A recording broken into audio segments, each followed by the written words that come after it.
ആലുവ അത്താണി പമ്പിൽ ഒരു യുവാവിന്റെ പരാക്രമം. പമ്പിനുള്ളിൽ വെച്ച് സ്വന്തം ബൈക്ക് കത്തിച്ചു. പമ്പിലെ പൊട്ടിത്തെറി ഒഴിവായത് തലനാരിഴയ്ക്ക്.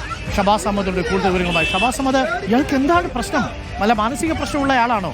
സ്വന്തം ബൈക്ക് കത്തിക്കുക, എന്താ സംഭവം ഷബാസ് അഹമ്മദ്?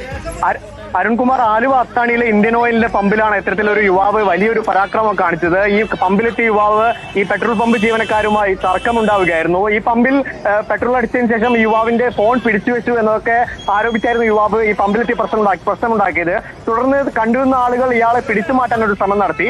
അവരെയും ഇയാൾ തള്ളിയിട്ടുകൊണ്ട് പമ്പിനുള്ളിലേക്ക് ഓടിക്കയറിക്കൊണ്ട് ഫുൾ ടാങ്ക് പെട്രോൾ അടിച്ചു നിന്നിരുന്ന തന്റെ ബൈക്ക് തീയിട്ടുകൊണ്ട് കത്തിക്കുകയായിരുന്നു. വലിയ തീയാണ് പമ്പിലുടനീളം പടർന്നത്. ഈ ഒരു വലിയൊരു പൊട്ടിത്തെറിയിലേക്ക് ഈ ഒരു വലിയൊരു പൊട്ടിത്തെറിയിലേക്ക് വരെ ഒരുപക്ഷെ കാര്യങ്ങൾ എത്തിയേക്കാമായിരുന്നു. പക്ഷേ പമ്പിലെ ജീവനക്കാർ സംയോജിതമായി ഇടപെട്ടുകൊണ്ട് ഈ പമ്പിൽ തന്നെ ഉപകരണങ്ങൾ എടുത്ത് ഈ തീ അണയ്ക്കുകയായിരുന്നു. ഇയാൾ മദ്യലഹരിയിലായിരുന്നു എന്നാണ് ഈ കണ്ടുനിന്ന ആളുകൾ പറയുന്നത്. അങ്ങനെ ഇയാളെ ചെങ്ങമനാട് പോലീസ് എത്തി സ്റ്റേഷനിലേക്ക് കൊണ്ടുപോയിട്ടുണ്ട്. വലിയ ദുരന്തത്തിലേക്ക് കലാശിക്കാവുന്ന ഒരു പരാക്രമമായിരുന്നു യുവാവിന്റെ ഭാഗത്തു നിന്നുണ്ടായിരുന്നത്. ഇയാൾ മദ്യലഹരിയിലായിരുന്നു എന്നാണ് ഈ പമ്പ് ജീവനക്കാർ അടക്കം പറയുന്നത്.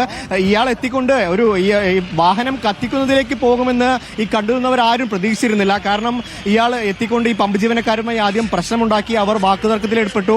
പിന്നീട് ഈ കണ്ടുനിന്ന ആളുകൾ, ചുറ്റുവട്ടത്ത് പെട്രോൾ അടിക്കാനെത്തിയ ആളുകൾ ഇയാളെ പിടിച്ചു മാറ്റാൻ ഒരു ശ്രമം നടത്തി. അങ്ങനെ അതിനിടയിലാണ് ഇയാൾ ഓടിക്കയറിക്കൊണ്ട് വീണ്ടും ഈ ബൈക്കിനടുത്തേക്ക് പോവുകയും ഈ പമ്പിൽ നിർത്തിയിട്ടിരുന്ന ഫുൾ ടാങ്ക് പെട്രോൾ അടിച്ച് ഈ താഴ്ത്തടക്കം പെട്രോൾ ഉണ്ടായിരുന്നു, അതിലേക്ക് ഈ കയ്യിലുണ്ടായിരുന്ന ലൈറ്റർ കത്തിച്ചുകൊണ്ട് ഒരു തീ കത്തിക്കുന്ന ഒരു സാഹചര്യം ഉണ്ടായത്. അങ്ങനെ വലിയ തീയാണ് ഈ പമ്പിൽ ഉടനീളം പടർന്നു പിടിച്ചത്. CNG അടക്കമുള്ള പമ്പായിരുന്നു. അത് വലിയൊരു പൊട്ടിത്തെറിയിലേക്ക് വരെ കാര്യങ്ങൾ എത്തിയേക്കാവുന്ന സാഹചര്യമായിരുന്നു. പക്ഷേ ഈ പമ്പ് ജീവനക്കാർ സംയോജിതമായി ഇടപെട്ടുകൊണ്ട് ഈ തീ അണയ്ക്കാൻ ഇടപെടുകയായിരുന്നു. അതുകൊണ്ടാണ് വലിയൊരു ദുരന്തം അവിടെ ഒഴിവായത്. കാരണം നിറയെ ആളുകൾ ഈ പമ്പിൽ പെട്രോൾ അടിക്കാൻ എത്തിയിരുന്നു. ഹൈവേയുടെ സൈഡിലുള്ള പമ്പാണ്. അങ്ങനെ നിരവധി ജീവനക്കാർ ആ സമയത്തുണ്ടായിരുന്നു.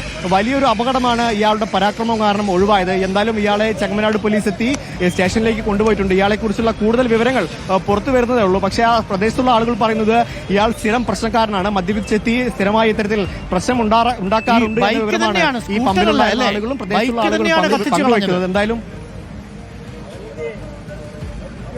അതെ, ഇയാളുടെ കൈവശം ഇയാളുടെ കൈവശം ഉണ്ടായിരുന്ന വാഹനം തന്നെയാണ് ഇയാൾ കത്തിച്ചത്. സ്വന്തം വാഹനം കത്തിക്കുന്ന ഒരു മാനസികാവസ്ഥയിലേക്ക് അയാൾ എങ്ങനെ എത്തി എന്നതുൾപ്പെടെയുള്ള കാര്യങ്ങൾ ഇനിയും വ്യക്തമാവാനുണ്ട്. പോലീസ് കൂടുതൽ ചോദ്യം ചെയ്താൽ ശേഷം മാത്രമേ ഈ വിവരങ്ങൾ പുറത്തു വരികയുള്ളൂ. പക്ഷേ ഈ കണ്ടുനിന്ന ആളുകൾ ആരും ഇത്തരത്തിൽ ഇങ്ങനെ ഒരു കടുങ്കൈ ചെയ്യുമെന്ന കാര്യം പ്രതീക്ഷിച്ചിരുന്നില്ല. കാരണം പെട്രോൾ പമ്പാണ്, ഡീസൽ അടിക്കാനും പെട്രോൾ അടിക്കാനുമായി നിരവധി ആളുകൾ അവിടെ എത്തിയിട്ടുണ്ട്. CNG ഉള്ള പമ്പാണ്. ഈ ഒരു തീപ്പൊരി മതി ആ പമ്പിൽ വലിയൊരു ദുരന്തം സംഭവിക്കാൻ. അങ്ങനെയുള്ള സാഹചര്യത്തിൽ ഇയാൾ സ്വന്തം ബൈക്ക് പമ്പിനുള്ളിൽ വെച്ച് കത്തിക്കുന്ന നിലയിലേക്ക് കാര്യങ്ങൾ എത്തുമെന്ന് അവിടെ ഉണ്ടായിരുന്ന ആളുകൾ ആരും പ്രതീക്ഷിച്ചിരുന്നില്ല.